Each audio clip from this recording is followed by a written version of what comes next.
Is very rightly said that to be successful, one should know the daily routine of a successful person. With this thought, I would like to introduce myself. I am Ash with Garima and with my team from Vishwas School. We all are here. We all are here with our respected State Minister, Shri Kishan Reddy ji, who is Haryana State Minister for Social Justice and Empowerment. On camera, we have our teachers, Mrs. Lakhbir Kaur and Mr. Kamalpreet sir. Now, over to Garima. A very good morning, sir, from the core of my heart. Sir, जैसे आप इतने सफल व्यक्ति हैं, तो sir हम सभी आपके बारे में जानने के लिए बहुत ज़्यादा उत्साहित हैं। तो सर हमें प्लीज़ बताएं कि आप इस मुकाम तक पहुंचने के लिए आपको क्या-क्या करना पड़ा? गरिमा, सर्वप्रथम तो मैं अपने पेरेंट्स का, अपने माता पिता का बहुत बहुत आभारी हूँ कि उन्होंने बचपन से ही मेरे दिमाग में एक बात बिठाई कि मानवता सेवा ही बड़ा काम है। और ये लेसन एक दिन का नहीं था, कॉन्टिन्यूस था, पर डे इंसान को इंसान के लिए, दुखी की मदद करने के लिए आगे आना चाहिए। तो जब समाज सेवा का बचपन से दिमाग में बात बैठी, तो समाज सेवा के और भी कई माध्यम हो सकते थे, परंतु एक दिमाग में बात आई कि ये डेमोक्रेटिक कंट्री है और डेमोक्रेटिक कंट्री के अंदर, प्रजातांत्रिक देश के अंदर राजनीति एक ऐसा विषय है जिसके माध्यम से आप ज्यादा लोगों से जुड़ भी सकते हो और लोगों की अपेक्षाओं पर खरे उतर सकते हो।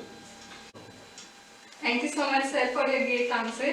सर अब आप हमें बताएं कि ऐसे कौन से फैक्टर्स रहे आपकी लाइफ में जिन्होंने हेल्प करी आपको to be a successful leader? मैं आपको बताता हूँ कि मैं छात्र जीवन के अंदर, मैं यूनिवर्सिटी में जब स्टूडेंट था तो सडनली, उससे पहले कोई चुनाव को लड़ने का मन नहीं था, ना कोई चुनाव की राजनीति में आने का मन था, सिर्फ समाज सेवा और लोगों के बीच में जाने की, एक पहचान बनाने की इच्छा थी। परंतु सडनली ऐसे सर्कमस्टांसेस हुए, हम छात्र संघ के चुनाव लड़ रहे थे,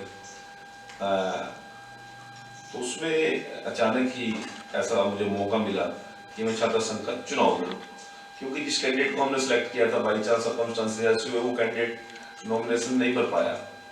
तो सडनली एकदम से उन्होंने मुझे किया कि आप लड़ेंगे, और मैंने जब पहला चुनाव लड़ा यूनिवर्सिटी के अंदर, तब से लेकर फिर ये दिमाग में आया कि इस प्रकार से भी राजनीति हो सकती है। Thank you sir. सर आप हमें बताएं that how do you wake up? आप रोज सुबह कैसे उठते हैं ईच मॉर्निंग? स्ट्रेस में हो, टेंशन में हो, या कोई भी आपको रिलैक्स होते हैं, तो प्लीज आपका मूड क्या होता है सुबह? मैं सबसे बड़ी बात मैं एक बात कहता हूँ, आप जब तक काम को आप अपने ऊपर हैवी करोगे तब तक आप दुखी रहोगे। आपने पढ़ना है, एग्जाम की तैयारी करनी है, दुखी होगी, एग्जाम आ गए इसलिए पढ़ना है, नो, इसलिए पढ़ना है, एग्जाम का रिजल्ट कुछ भी हो, आपको 80% मिले, आपको 90% मिले, 98.8% मिले, वो विषय नहीं है। आपको जब तक ये सोच के नहीं पढ़ना है कि मुझे कुछ सीखना है, तब तक आप पढ़ाई को वजन समझोगे। इसीलिए जो भी काम है उसको हम कभी ये नहीं सोचते कि ये काम करना है इसलिए कर रहा हूँ, नहीं, ये काम मेरी जिम्मेवारी है, मेरे हिस्से में आया है काम। अब मुझे 5 बजे उठना है, 5:30 बजे बेड छोड़ना है तो छोड़ना है, चाहे मैं रात को 2 बजे सोऊं। तो इसलिए ये चीजें तय करनी पड़ती हैं कि मुझे खुशी क्या चीज देती है, और कभी भी किसी चीज को दिमाग पर हैवी होकर करने की आवश्यकता नहीं होती। इजीली मैं आप आने वाला देश हो और देश से आपसे बहुत उम्मीदें हैं, बहुत उम्मीदें हैं।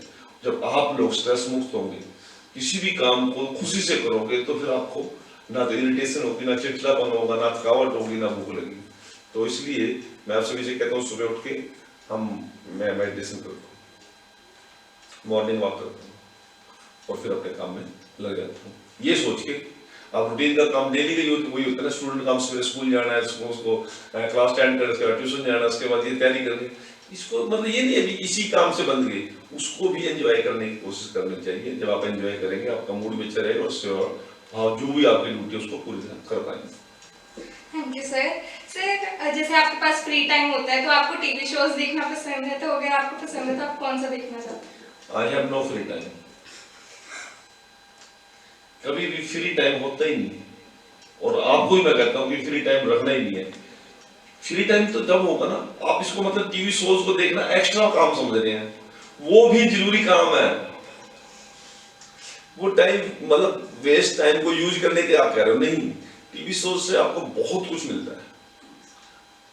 आपका वर्किंग स्टाइल क्या है, आपका ड्रेसिंग सेंस क्या है, आपको नई जानकारियां मिलती हैं, नई सोच मिलती है, तो उसको आप टाइम वेस्ट कर, वो फालतू टाइम नहीं होता, वो भी जरूरी टाइम है। यदि आप वो भी नहीं करोगे तो बहुत सी चीजों से छूटे रह जाओगे। नई टेक्नोलॉजी का जमाना है, नई तरह के लोगों से बात करने का जमाना है, और नई नई चीजें देखने का भी वो भी टाइम है, तो वो भी जरूरी है। परंतु मैं अपने 24 घंटे में से 12-14 घंटे जो मेरे जिम्मेदारी काम है उसको निपटाता हूँ। सर कोई भी मैसेज आप हम सभी स्टूडेंट्स को देना चाहेंगे तो प्लीज। मैसेज तो सबसे बड़ा एक ही है, हमारी प्रायोरिटीज अलग अलग है, सोचने का नजरिया अलग। हमारे लिए देश नहीं है, हम देश के लिए हों, ऐसी दिमाग के अंदर बात हमें बिठा लेनी चाहिए। और जब हम देश के लिए होंगे तो फिर सारी बाधाएं अपने आप दूर हो जाएंगी। Thank you, sir, for showing us the other side of coin and spending your valuable time with us. Thanks a lot.